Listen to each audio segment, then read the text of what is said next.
Storm Track Live is showing some activity tonight, but meteorologist Ellen Baca thinks there'll be much more activity tomorrow. We're talking high winds and even some snow, Ellen. Yep, the winds will definitely be the bigger impact of the two. Accumulating snow is really hitting northern Wisconsin and the UP.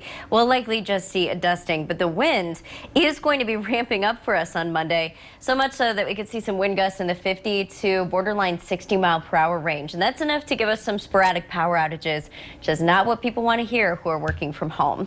Here is Storm Track Live. You can see the heavy batch of snow that's just missing us off to the northwest. The freezing line is currently in Green Bay, and already we've been seeing some snowfall totals of a good half a foot to over a half a foot in northern Wisconsin and the UP.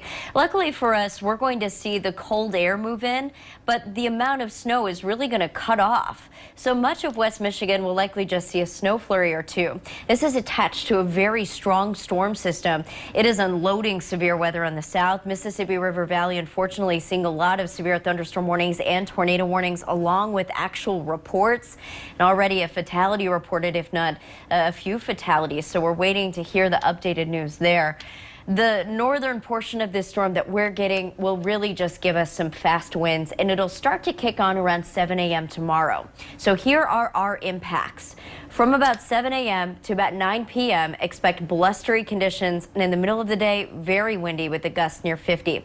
Coming up, we're going to be talking about lakeshore erosion and the rest of the 8-day forecast and just how cold it'll stay.